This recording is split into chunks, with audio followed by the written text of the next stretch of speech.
క్షణికావేశంలో తీసుకునే ఒక నిర్ణయం కొన్ని జీవితాలను ఛిద్రం చేస్తుంది. దీనివల్ల మనం తెలుసుకోవాల్సింది ఏంటంటే, క్షణికావేశంలో ఎవరు తొందరపడి నిర్ణయాలు తీసుకోవద్దు. ఆగస్టు 16, 2012 మధ్యప్రదేశ్ రాజధాని భోపాల్ నగరం అప్పుడప్పుడే నిద్రలేచి తన దైనందిన పనుల్లో పడింది. ఆకాశం మేఘావృతమై ఉంది. గాలిలో తేమ, వర్షం పడే సూచనలు స్పష్టంగా కనిపిస్తున్నాయి. భోపాల్లోని అత్యంత సంపన్నమైన ప్రశాంతమైన ప్రాంతం కోహిఫెజా. ఇక్కడ పక్షుల కిలకిల రావాలు తప్ప వేరే శబ్దాలు వినిపించవు. పెద్ద పెద్ద బంగ్లాలు, రోడ్డుకి ఇరువైపులా పచ్చని చెట్లు, ఖరీదైన కార్లు. అది ఒక లగ్జరీ ప్రపంచం. సుల్తానియా రోడ్లోని ఒక అందమైన ఇంటిలో ఉదయం 10:30 38 ఏళ్ల షెహలా తన గదిలో అద్దం ముందు నిలబడి ఉంది. ఆమె కళ్ళు చాలా తీక్షణంగా ఉన్నాయి. ఆ కళ్ళలో ఎప్పుడు అవినీతి మీద యుద్ధం కనిపిస్తూ ఉంటుంది. అన్యాయం మీద పోరాటం అంటే గుర్తొచ్చే పేరు షెహలా. ఆమె ఒక ఆర్టీఐ యాక్టివిస్ట్. చట్టం అంటే శిక్షించేది మాత్రమే కాదు, నిలదీసేది కూడా అని నమ్మే వ్యక్తి ఆమె. రాజ్యాంగం సామాన్యుడికి ఇచ్చిన పదునైన ఆయుధం. దాన్ని ప్రయోగిస్తే అధికారంలో సింహాసనాల మీద కూర్చున్న వాళ్లకు కూడా నిద్ర పట్టదు.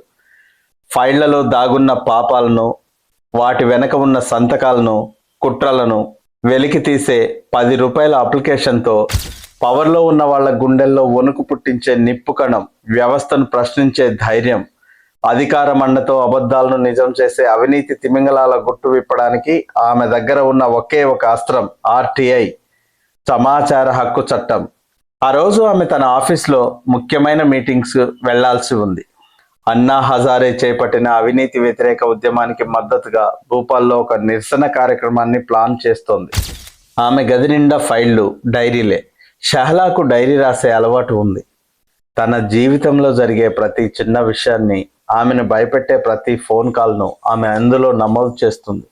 ఆ రోజు ఉదయం నుంచి ఆమె ఫోన్లు వరుసగా మోగుతూనే ఉంది. ఆమె ఫోన్ ఎత్తి గట్టిగా అరుస్తుంది, "నేను భయపడను, మీ ఆటలు నా దగ్గర సాగవు" అని. అవతల వ్యక్తికి వార్నింగ్ ఇచ్చి ఫోన్ కట్ చేసింది. ఆమె ముఖంలో ఒక తెలియని ఆందోళన కనిపిస్తున్నా దాన్ని ధైర్యంతో కప్పేసింది. హాల్లోకి వచ్చిన షెహలా తన తండ్రి సుల్తాన్ మసూద్ను చూసింది. ఆయన ఒక రిటైర్డ్ ఆఫీసర్, క్రమశిక్షణే ప్రాణంగా బ్రతికే మనిషి. సోఫాలో కూర్చొని పేపర్ చదువుతున్న ఆయన్ని చూసి, "అబ్బా, నేను ఆఫీస్కి వెళ్తున్నాను. సాయంత్రం కొంచెం లేట్ అవ్వచ్చు. నాకు ఈరోజు కొన్ని ముఖ్యమైన మీటింగ్లు ఉన్నాయి" అని చెప్పింది. సుల్తాన్ గారు తల పైకెత్తి చూశారు. తన కూతురు ధైర్యం అంటే ఆయనకి గర్వం, కానీ అదే సమయంలో లోపల ఒక భయం. ఎందుకంటే ఆమె చుట్టూ ఉన్న శత్రువులు అంత సామాన్యులు కాదు. "జాగ్రత్తమ్మా, ఈ మధ్య బయట పరిస్థితులు బాలేవు" అని హెచ్చరించారు. షెహలా చిన్నగా నవ్వి తన బ్యాగ్ తగిలించుకొని బయటికి నడిచింది. బయట గేటు దగ్గర ఆమె silver colour Santro car park చేసి ఉంది. షెహలా కారులో కూర్చొని ఇంజన్ను స్టార్ట్ చేసింది. సరిగ్గా అదే సమయంలో ఆమె ఫోన్ మళ్ళీ మోగింది. ఆమె ఫోన్ మాట్లాడుతూ సీట్ బెల్ట్ పెట్టుకునే ప్రయత్నం చేస్తుంది. ఆ సమయంలో కోహిఫెజా వీధులు నిర్మానుషంగా ఉన్నాయి. ఒక నల్లటి పల్సర్ బైక్ నెమ్మదిగా ఆమె కారును దాటుకుంటూ వెళ్ళింది. దాని మీద 2 వ్యక్తులు ఉన్నారు. వారి ముఖాలకు మాస్కులు లేవు, కానీ వారి కళ్ళు మాత్రం క్రూరంగా ఉన్నాయి. బైక్ కారుకి కొంచెం దూరంలో ఆగింది. వెనుక కూర్చున్న వ్యక్తి కిందకి దిగాడు. అతను చాలా సాధారణమైన బట్టలు వేసుకున్నాడు. చూస్తే ఆ ఏరియాలో పనిచేసే వ్యక్తిలాగా లేదా కొరియర్ బాయ్ లాగా ఉన్నాడు. అతను మెల్లగా నడుచుకుంటూ షెహలా కారు వైపు వచ్చాడు. షెహలా ఫోన్ సంభాషణలో మునిగిపోయి ఉంది. అతను షెహలా వైపు ఉన్న డోర్ గ్లాస్ని దించమన్నట్టు సైగ చేశాడు. ఆమె ఫోన్ మాట్లాడుతూనే గ్లాస్ సగం వరకు దించింది. ఆ వ్యక్తి కారు విండో దగ్గరికి వచ్చి నిలబడ్డాడు. షెహలా అతన్ని ఏంటి అన్నట్టు చూసింది. ఆమె కళ్ళల్లోకి ఆ వ్యక్తి నేరుగా చూశాడు. అతని కళ్ళలో ఎటువంటి చలనం లేదు. తన జేబులో ఉన్న నాటు తుపాకీని మెరుపు వేగంతో బయటకు తీసి సరిగ్గా ఆమె మెడకు ఆనించి ట్రిగ్గర్ నొక్కాడు. సైలెన్సర్ వాడారో లేదో తెలియదు, కానీ ఆ వీధిలో ఆ శబ్దం ఎవరికి వినిపడలేదు. బుల్లెట్ ఆమె మెడలోకి దూసుకెళ్లి వెన్నెముకను తాకింది. షెహలా కళ్ళు ఒక్కసారిగా పెద్దవయ్యాయి. చేతిలోని ఫోన్ కింద పడిపోయింది. శరీరంలో ప్రాణం ఒక్క క్షణంలో గాలిలో కలిసిపోయింది. ఆమె తల మెల్లిగా స్టీరింగ్ మీదకు వాలిపోయింది. హంతకుడు అంతే ప్రశాంతంగా వెనక్కి తిరిగి వేచి చూస్తున్న బైక్ ఎక్కి వెళ్ళిపోయాడు. అంతా 30 సెకండ్లలో జరిగిపోయింది.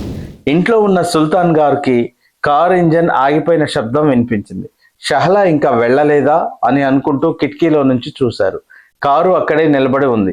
ఆయన మళ్ళీ పేపర్ చదవటం మొదలుపెట్టారు. 5 నిమిషాలు గడిచాయి, 10 నిమిషాలు గడిచాయి. కారు కదలడం లేదు. ఆయనకు ఏదో కీడు శంకించి, షహలాకు సమయం అంటే చాలా విలువ. 10 నిమిషాల పాటు కారులో ఖాళీగా కూర్చునే మనిషి కాదు ఆమె. ఎందుకిలా అని ఆయన నిదానంగా చెప్పులు వేసుకొని బయటికి వచ్చారు. గేటు దాటి కారు వైపు వెళ్లారు. డ్రైవర్ సీట్ వైపు వెళ్లి చూసేసరికి షహలా తల స్టీరింగ్ కి వాల్సి పడుకొని ఉంది. షహలా, ఏమైంది తల్లి, నిద్రపోతున్నావా అని పిలిచారు. సమాధానం లేదు. ఆయన కార్ డోర్ తీయటానికి ప్రయత్నించారు. అది లోపల నుంచి లాక్ వేసి ఉంది. విండో సగం దించి ఉండటంతో ఆయన చెయ్యి లోపలికి పెట్టి ఆమె భుజాన్ని కదిలించారు. అప్పుడు ఆయన వేళ్లకు వేడిగా జిగటగా తగిలింది. చేయి తీసి చూసుకుంటే నిలువెల్లా రక్తం. సుల్తాన్ గారి గుండె ఒక్కసారిగా ఆగిపోయినంత పనైంది. ఆయన గట్టిగా కేక వేశారు, షహలా, ఎవరైనా రండి, నా కూతుర్ని ఎవరో ఏదో చేశారు. ఆయన ఆర్తనాదం ఆ ప్రశాంతమైన కోహిఫెజా కాలనీని చీల్చుకుంటూ వెళ్ళింది. చుట్టుపక్కల వాళ్ళు పరుగున వచ్చారు. కారు అద్దం పలగొట్టి షహలాను బయటికి తీశారు. ఆమె మెడ నుంచి రక్తం ధారగా కారుతుంది. ఆమె కళ్ళు సగం తెరిచి ఉన్నాయి, కానీ ఆ కళ్ళలో జీవం లేదు. ఆ ధైర్యవంతురాలైన షహలా మసూద్ తన ఇంటి ముందే శవమై పడి ఉంది. 10 నిమిషాల్లో పోలీసులు అక్కడికి చేరుకున్నారు. క్రైమ్ సీన్ చూసి సీనియర్ అధికారులకే మైండ్ బ్లాంక్ అయింది. ఇది సామాన్యమైన హత్య కాదు. హంతకుడు పక్కా ప్లాన్తో వచ్చాడు. ఒక్క వేలిముద్ర లేదు, బుల్లెట్ కేసింగ్ లేదు, ఏ సాక్ష్యం లేదు. షహలా డెడ్ బాడీని పోస్ట్ మార్టం కోసం తరలించారు. ఆ వార్త క్షణాల్లో భోపాల్ సిటీ అంతా దావానంలా వ్యాపించింది. షహలా మసూద్ హత్య. టీవీల్లో బ్రేకింగ్ న్యూస్ మొదలైంది. షహలా గదిని పోలీసులు సీజ్ చేశారు. ఆమె డైరీలను, ఫైళ్లను వెతకడం మొదలుపెట్టారు. అక్కడే వారికి మొదటి క్లూ దొరికింది. ఆమె టేబుల్ మీద ఒక ఫైల్ ఉంది. దాని మీద ఒక పవర్ఫుల్ ఎమ్మెల్యే పేరు రాసి ఉంది. అలాగే ఆమె ఫోన్ చివరి కాల్ కూడా అదే ఎమ్మెల్యే నుంచి వచ్చింది. పోలీసులు ఒక విషయాన్ని గమనించారు. షహలా కారులో ఒక చిన్న సీసీటీవీ కెమెరా ఉంది. ఆమె ఎప్పుడు అది రికార్డింగ్ ఆన్లో ఉంచుతుంది. కానీ ఆ రోజు ఆ కెమెరాలో మెమరీ కార్డు లేదు. దాన్ని ఎవరో తీసేశారు. అంటే హంతకుడికి ఆమె అలవాట్లన్నీ తెలుసు. హంతకుడు ఎక్కడో బయట లేడు, ఆమెకు చాలా దగ్గరగా ఉన్నాడు అని పోలీసులు ఒక నిర్ణయానికి వచ్చారు. సుల్తాన్ మసూద్ గారు పోలీస్ స్టేషన్ బయట కూర్చొని శూన్యంలోకి చూస్తున్నారు. ఆయన మనసులో ఒకటే ప్రశ్న, నా కూతురు ఎవరికి ఏం అపకారం చేసింది? తప్పును ప్రశ్నించడమే ఆమె చేసిన నేరమా? కానీ ఈ హత్య వెనుక ఉన్నది రాజకీయమా, మైనింగ్ మాఫియానా, లేక ఎవరు ఊహించని ఒక భయంకరమైన ప్రేమ కథ? పోలీసులు అయోమయంలో పడ్డారు. షహలా జీవితంలో మనకి తెలియని మనుషులు ఎంతో మంది ఉన్నారు. పోలీసులు ఇన్వెస్టిగేషన్ మొదలుపెట్టిన కొద్ది వారాలకే ఒక ఫోన్ కాల్ వచ్చింది. షహలాను చంపింది ఎవరో మాకు తెలుసు అని అవతలి వ్యక్తి చెప్పిన మాటతో పోలీసులు ఒక్కసారిగా అలర్ట్ అయ్యారు. ఆ వ్యక్తి చెప్పిన పేరు వినగానే భోపాల్ పోలీస్ కమిషనర్ ముఖం తెల్లబారిపోయింది. నిజంగానే హంతకుడు అంత త్వరగా దొరికిపోయాడా, లేక ఇది పోలీసులను తప్పుదోవ పట్టించడానికి వేసిన ఎత్తుగడ? మృత్యువు మాత్రం నిశ్శబ్దంగా వచ్చింది. దాని వెనుక ఉన్న రహస్యాలు మాత్రం పెను తుపాను సృష్టించబోతున్నాయి. షహలా మసూద్ హత్య వెనుక ఉన్న డార్క్ మిస్టరీ ఏంటో తెలియాలంటే ఇన్వెస్టిగేషన్ లోతుల్లోకి వెళ్లాల్సిందే. అప్పుడే రాజకీయ వర్గాల్లో వణుకు మొదలైంది. భోపాల్లోని హమీదియా ఆసుపత్రి మార్జరీ బయట వందలాది మంది మద్దతుదారులు, జర్నలిస్టులు గుమిగూడారు. లోపల పోస్ట్ మార్టం జరుగుతుంది. బయట జనం షహలా అమర్ రహే, హంతకులను ఉరి తీయాలి అంటూ నినదిస్తున్నారు. ఆ నినాదాలు పోలీసుల మీద ఒత్తిడిని పెంచుతున్నాయి. కేసు విచారణను సీనియర్ ఐఏఎస్ అధికారి విజయ్ యాదవ్కు అప్పగించారు. విజయ్ చాలా కఠినమైన అధికారి. కేసును ఛేదించడంలో ఆయనకు పెట్టింది పేరు. ఆయన నేరుగా క్రైమ్ సీన్కు చేరుకున్నారు. షహలా కారు ఇంకా కోహిఫిజా వీధుల్లో ఉంది. కారు సీటు మీద పడిన రక్తపు మరకలు ఎండిపోయి నల్లగా మారుతున్నాయి. విజయ్ కారును క్షుణ్ణంగా పరిశీలిస్తున్నాడు. సార్, ఇక్కడ ఒక విషయం గమనించారా అన్నాడు కానిస్టేబుల్. విజయ్ వంగి చూశాడు. కారు హ్యాండ్ బ్రేక్ వేసిలేదు. అంటే షహలా కారుని స్టార్ట్ చేసి ముందుకు తీయబోయే లోపే కాల్పులు జరిగాయి. షూటర్ ప్రొఫెషనల్ కాదు. ఎందుకంటే పక్కా ప్రొఫెషనల్ అయితే గుండెకి గురి పెడతాడు. కానీ ఇక్కడ బుల్లెట్ మెడలోకి వెళ్ళింది. ఇది దగ్గర నుంచి కాల్చిన నాటు తుపాకీ. కాల్చిన వ్యక్తి గురి తప్పిందా లేదా షహలా కదిలి ఉండాలి. ఇక్కడ దొరికిన ప్రతి ఎవిడెన్స్ ని పోలీసులు జాగ్రత్తగా రికార్డ్ చేశారు. కానీ విజయ్ను వేధిస్తున్న ప్రశ్న ఒక్కటే, ఆమె కారులోని మెమరీ కార్డ్ ఎవరు తీశారు? హంతకుడు కాలిస్తే కాల్చి పారిపోతాడు, కానీ కారులో ఉన్న కెమెరా చిప్ తీయడానికి సమయం తీసుకున్నాడంటే అతనికి ఆ కెమెరా గురించి తెలుసు, లేదా ఆమెను చంపిన వ్యక్తి కాకుండా హత్య జరిగిన వెంటనే మరొకరు వచ్చి ఆ సాక్ష్యాన్ని మాయం చేశారు. అదే సమయంలో షహ్లా ఇంటి లోపల సోదాలు జరుగుతున్నాయి. పోలీసులు ఆమె ల్యాప్టాప్, 3 ఫోన్లు మరియు కొన్ని డైరీలను స్వాధీనం చేసుకున్నారు. ఆ డైరీలోని పేర్లను చూసి పోలీసుల గుండెల్లో రైళ్లు పరిగెట్టాయి. అందులో మధ్యప్రదేశ్ కేబినెట్ మంత్రులు, ఐఏఎస్ అధికారులు మరియు పెద్ద పెద్ద పారిశ్రామికవేత్తల పేర్లు ఉన్నాయి. ఆమె వారందరి అవినీతి చిట్టాను బయటికి తీసింది. ఆఫీసర్ విజయ్ గారు తన మనసులోనే ఇలా అనుకుంటున్నారు, ఈమె సింహం బోన్లో చేయి పెట్టింది అని ముక్కున వేలేసుకున్నారు. షహ్లాకు మైనింగ్ మాఫియా నుండి బెదిరింపులు ఉన్నాయి. అడవులను నరికివేస్తున్న పెద్ద తలకాయల మీద ఆమె కేసులు వేసింది. టైగర్ సంరక్షణ కోసం ఆమె చేస్తున్న పోరాటం చాలా మందికి కంటి మీద కునుకు లేకుండా చేసింది. ముఖ్యంగా ధ్రువనారాయణ్ సింగ్ అనే బీజేపీ ఎమ్మెల్యే పేరు ఆమె డైరీలో చాలా చోట్ల కనిపిస్తుంది. ఈ ధ్రువనారాయణ్ సింగ్ భూపాల్ రాజకీయాల్లో ఒక వెలుగుతున్న పేరు. రాజవంశానికి చెందిన వ్యక్తి, చాలా పవర్ఫుల్ నాయకుడు. విజయ్ యాదవ్ షహ్లా కాల్ డేటాను విశ్లేషించడం మొదలుపెట్టాడు. హత్యకు ముందు 3 రోజుల్లో ఆమెకు వందల కొద్ది కాల్స్ వచ్చాయి, కానీ అందులో ఒక నెంబర్ మాత్రం విచిత్రంగా ఉంది. ఆ నెంబర్ నుంచి ఆమెకి తరచూ కాల్స్ వచ్చేవి, కానీ ఆమె ఎప్పుడూ ఆ కాల్ని ఎత్తలేదు. ఆ నెంబర్ని ట్రేస్ చేస్తే అది ఒక పబ్లిక్ బూత్ నుంచి వచ్చినట్టు తెలిసింది. మరోవైపు హమీదియా ఆసుపత్రి నుంచి పోస్ట్ మార్టం రిపోర్టు వచ్చింది. అది చూసిన విజయ్ కళ్ళు చెదిరాయి. షహ్లా మెడలో దిగిన బుల్లెట్ 7.65 mm నాటు తుపాకీకి చెందింది. దీన్ని కనీసం 2 అడుగుల దూరం నుంచి కాల్చారు. షహ్లా మసూద్ హత్య కేసులో పోలీసులు సుమారు 70 నుంచి 100 మందికి పైగా వ్యక్తులను అనుమానించి విచారించారు. ఈ కేసు ప్రారంభంలో చాలా క్లిష్టంగా ఉండటంతో దర్యాప్తు సంస్థలు రకరకాల కోణాల్లో విచారణ జరిపాయి. ముఖ్యంగా ధ్రువనారాయణ్ సింగ్ అప్పట్లో బీజేపీ ఎమ్మెల్యే. షహ్లా మసూద్కు ఇతనితో పరిచయం ఉండటంతో కేసు ప్రారంభం నుంచి ఇతనిపై అనుమానాలు ఉండేవి. ఇతన్ని పలుమార్లు సుదీర్ఘంగా విచారించారు. ఇతని ఫోన్ రికార్డులను కూడా పరిశీలించారు. ఎంత చేసినా ఎమ్మెల్యే తన పలుకుబడిని ఉపయోగించి పోలీసులకు సహకరించలేదు. షహ్లా మసూద్ కుటుంబ సభ్యులు, ఆమె తండ్రి సుల్తాన్ మసూద్ మరియు సోదరిని ప్రాథమిక సమాచారం కోసం విచారించారు. ఆమెకి ఎవరితోనైనా గొడవలు ఉన్నాయా అనే కోణంలో వారిని అడిగి తెలుసుకున్నారు. ఇక్కడ అందరూ ఆలోచించాల్సిన విషయం ఏంటంటే, షహ్లా మసూద్కి చుట్టూ ఉన్నది గొడవలే. అందరూ పెద్ద పెద్ద నాయకులు, రాజకీయ నాయకులు, గవర్నమెంట్ లో ఉన్నత స్థాయిలో ఉన్న అధికారులు, పోతే చీకటి బాగోతో నడిపించే మాఫియాలు, వీళ్ళందరితో షహ్లాకి పర్సనల్ గా గొడవలు ఉన్నాయి. దీనికి తోడు రాజకీయ నాయకుల నుంచి విపరీతమైన ఒత్తిడి పోలీసుల మీద పెరిగింది. భోపాల్ మరియు కాన్పూర్కు చెందిన పలువురు హిస్టరీ షీటర్లను అనుమానంతో విచారించారు. షాకిబ్ అలీ అలియాస్ డేంజర్ అనే వ్యక్తిని ముందే నిఘాలో ఉంచారు.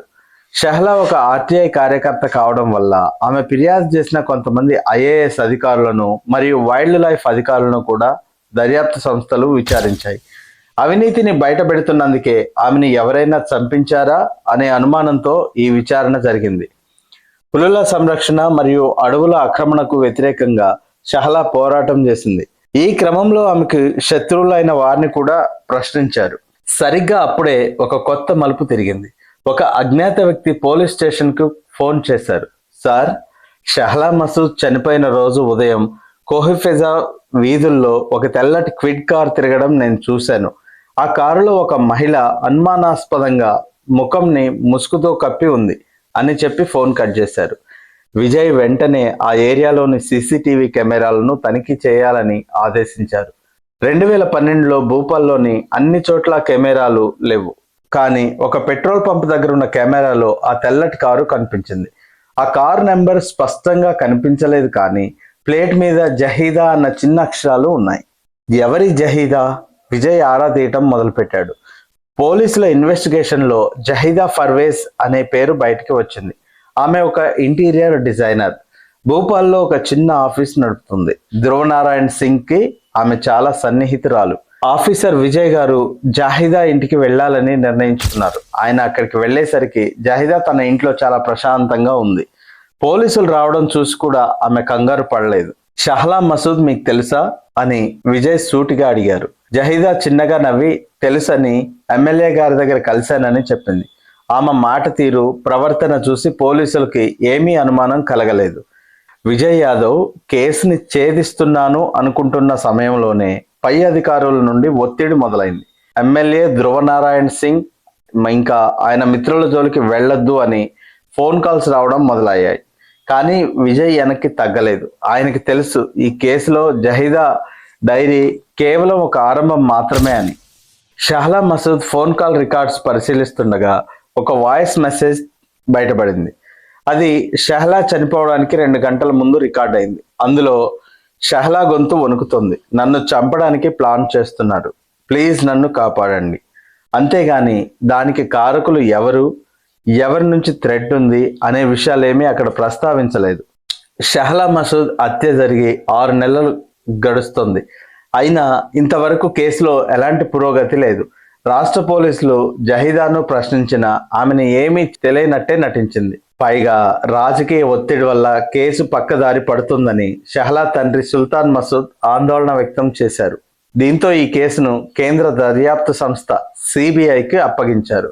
సిబిఐ ఆఫీసర్ రితేష్ సిన్హా విచారణ ప్రారంభించగానే మొదటగా దృష్టి పెట్టింది జహీదా పర్వేజ్ డైరీ మీద.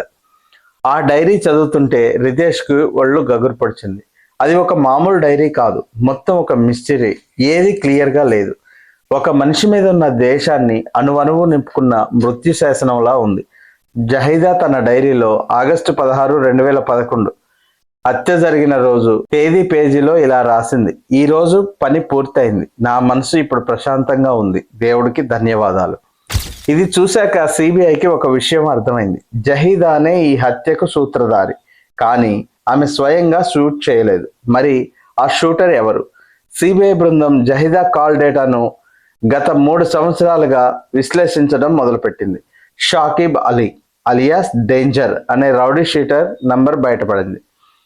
షాకిబ్ కాన్పూర్కు చెందినవాడు. హత్యకి కొద్ది రోజుల ముందు జహీదాకు షాకిబ్కు మధ్య 10ల సంఖ్యలో ఫోన్ కాల్స్ జరిగాయి. సిబిఐ బృందం రహస్యంగా కాన్పూర్ వెళ్లి షాకిబ్ అలీని అదుపులోకి తీసుకుంది. మొదట మొండికేసిన షాకిబ్ సిబిఐ స్టైల్ విచారణలో అసలు నిజం ఒప్పుకున్నాడు. సార్, నేను చంపలేదు, నేను కేవలం మధ్యవర్తిని మాత్రమే. జహీదా మేడం నాకు 3 లక్షల రూపాయల సుపారీ ఇచ్చింది. నేను ఆ పనిని తాబీష్ అనే వ్యక్తికి అప్పగించాను అని నోరు విప్పాడు షాకిబ్. సిబిఐ వెంటనే తాబీష్ని అరెస్ట్ చేసింది. తాబీష్ తన దగ్గర ఉన్న నాటు తుపాకీని సిబిఐకి అప్పగిస్తూ ఆ రోజు ఏం జరిగిందో వివరించాడు. జహీదా మేడం మమ్మల్ని షహలా ఇంటి దగ్గరకు తీసుకెళ్లి ఆమెను చూపించింది. ఆగస్టు 16 ఉదయం షహలా కారు ఎక్కి స్టార్ట్ చేయగానే నేను కిటికీ దగ్గరికి వెళ్ళి పాయింట్ బ్లాంక్ రేంజ్లో ఆమె మెడ మీద కాల్చాను. ఆమె ఒక్కసారిగా కుప్పగూలిపోయింది. అదే సమయంలో షహీదా మేడం పక్క గల్లీలో తన కారులో ఉండి అంతా గమనిస్తుంది. పని పూర్తి కాగానే మేం పారిపోయాం. తర్వాత మేడంకి కాల్ చేశాం. కానీ ఇక్కడే అసలు ప్రశ్న ఎదురైంది. జహీదాకు షహ్లీ మీద అంత కక్ష ఎందుకు? విచారణలో తేలింది ఏంటంటే జహీదా ఒక విస్తుపోయే నిజం చెప్పింది. ధ్రువనారాయణ్ సింగ్ తో ఆమెకు అక్రమ సంబంధం ఉండేది. అయితే ధ్రువనారాయణ్ షహ్లాకు దగ్గర అవుతున్నాడని, ఆమె అంటే ఇష్టపడుతున్నాడని జహీదా అనుమానించింది. షహ్లా చనిపోతే గాని ధ్రువ్ తనకు దక్కడని ఆమె నమ్మింది. అందుకే షహ్లా కదలికలను కనిపెట్టడానికి తన ఆఫీసర్ సబా ఫరూఖీని స్పైగా పంపింది. మరో దిగ్భ్రాంతికరమైన విషయం ఏంటంటే షహ్లా మరణించిన రోజు మధ్యాహ్నం జహీదా ఎమ్మెల్యే ధ్రువనారాయణ్ సింగ్ ఆఫీస్కు వెళ్ళి ఆయనకు బర్త్డే విష్ కూడా చెప్పింది. ఏమీ ఎరగనట్టు ఆయనతో కలిసి కేక్ కోసింది. సిబిఐ ఎమ్మెల్యే ధ్రువనారాయణ్ సింగ్ను కూడా విచారణకు పిలిచింది. ఆయనను లై డిటెక్టర్ టెస్ట్కు పంపారు. ఆ టెస్ట్లో ఆయనకు హత్యతో ప్రత్యక్షంగా కానీ పరోక్షంగా కానీ సంబంధం లేదని తేలింది. కానీ జహీదా మరియు షహ్లా ఇద్దరితో ఆయనకు సంబంధాలు ఉన్నాయని వెల్లడైంది. చివరికి సిబిఐ జహీదా పర్వేజ్, సబా ఫరూఖీ, షాకిబ్ అలీ మరియు తాబీసులను నిందితులుగా పేర్కొంటూ ఛార్జ్ షీట్ దాఖలు చేసింది. కోర్టులో వాదనలు జరుగుతున్నప్పుడు జహీదా ప్రవర్తన విచిత్రంగా ఉండేది. ఆమె అస్సలు భయపడలేదు. 2017లో ప్రత్యేక సిబిఐ కోర్టు తీర్పునిచ్చింది. జహీదా పర్వేజ్ మరియు మరో 3 జీవిత ఖైదీ విధించింది. ఒక ఆర్టీఐ కార్యకర్త చేసిన పోరాటం ఒక మహిళా ఇంటీరియర్ డిజైనర్ కుట్ర వల్ల విషాదంతమైంది. చెప్పాలంటే ఆ కెమెరా చిప్ ఏమైందనేది నేటికి ఒక మిస్టరీగానే ఉండిపోయింది. దర్యాప్తు సంస్థలు మాత్రం చివరికి జహీదా పర్వేజ్ డైరీ మరియు కాల్ డేటా ఆధారంగానే కేసును ముగించారు. ఆ చిప్ లేదా కెమెరాలోని సమాచారం బయట పడి ఉంటే ఈ కేసులో ఇంకా కొన్ని పెద్ద తలకాయల బయటకి వచ్చేవేమో అన్నది ఇప్పటికీ చాలా మంది అభిప్రాయం. కేసును సిబిఐ చేతుల్లోకి తీసుకున్నప్పుడు ఆఫీసర్ రితేష్ సిన్హాకు ఒక్క క్లూ కూడా దొరకలేదు. షెహ్లాకు శత్రువులు ఎందరో, అవినీతి రాజకీయ నాయకులు, అక్రమ మైనింగ్ మాఫియాలు, పులుల వేటగాళ్లు, వీరందరినీ వదిలేసి సిబిఐ ఒక వింతైన కోణంలో విచారణ మొదలుపెట్టింది. అదే అసూయ. దర్యాప్తులో జహీదా పర్వేజ్ అనే ఇంటీరియర్ డిజైనర్ నివాసంపై సిబిఐ దాడి చేసింది. అక్కడ దొరికిన మరొక డైరీ ఈ కేసుని మలుపు తిప్పింది. ఆ డైరీ పేజీలు తిరిగేస్తున్న రితేష్ సిన్హాకు చెమటలు పట్టాయి. అందులో షెహ్లా మసూద్ గురించి జహీదా రాసిన మాటలు కేవలం ద్వేషం కాదు, ఒక పిచ్చి. ఆమె ఎందుకు అంత అందంగా ఉంటుంది? ఆమెను చూస్తే నా రక్తం మరుగుతోంది. ఎమ్మెల్యే ధ్రువనారాయణ్ ఆమె కళ్ళల్లోకి చూస్తుంటే నేను భరించలేకపోతున్నాను. షెహ్లా, నీ చావు నా చేతుల్లోనే ఉంది. డైరీలో ఆగస్టు 16వ పేజీని తెరిచినప్పుడు సిబిఐ షాక్ తిన్నది. ఆ రోజు పేజీలో జహీదా ఇలా రాసింది: షాకిబ్ అలీ ఫోన్ చేశాడు. పని అయిపోయింది మేడం అన్నాడు. నా గుండెలో భారమంతా దిగిపోయింది. చివరికి నేను గెలిచాను. సిబిఐ బృందం కాన్పూర్ వీధుల్లో వేట మొదలు పెట్టింది. షాకిబ్ అలీ అలియాస్ డేంజర్ అనే గ్యాంగ్స్టర్ ను పట్టుకున్నారు. వాడు నోరు విప్పినప్పుడు ఒక భయంకరమైన కుట్ర బయటపడింది. జహీదా పర్వేజ్ తన స్నేహితురాలు సబా ఫరూకీతో కలిసి నెలల తరబడి షెహ్లాను వెంబడించింది. షెహ్లా ఎప్పుడు బయటకు వస్తుంది, ఎక్కడ కారు ఆపుతుంది, ఏ బట్టలు వేసుకుంటుంది, ప్రతిదీ ఒక గూఢచారిలా జహీదా రికార్డ్ చేసింది. హత్య జరిగిన రోజు కూడా జహీదా తన కారులో షెహ్లా ఇంటికి కొద్ది దూరంలోనే ఉండి హత్యను లైవ్లో చూసినట్టు తెలిసింది.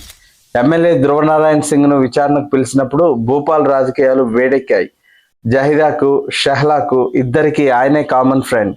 జహీదాకు ఆయనపై ఉన్న పిచ్చి ప్రేమ షెహ్లా ప్రాణాలు తీసిందని సిబిఐ నిర్ధారించింది. ఒక మిస్టరీ ఇప్పటికీ మిగిలిపోయింది. షెహ్లా తన కారులో ఒక పెన్ డ్రైవ్ మరియు కెమెరా చిప్, ఈ రెండు మిస్ అయ్యాయి. అందులో కొన్ని పెద్ద రాజకీయ నాయకుల సంబంధాలు, భారీ అవినీతి ఆధారాలు ఉన్నాయని ప్రచారం జరిగింది. కానీ అవి ఇప్పటికీ దొరకలేదు. ఆ సాక్ష్యాలను జహీదా నాశనం చేసిందా, లేక ఆ కిరాయి హంతకులు ఎవరికైనా అమ్ముకున్నారా?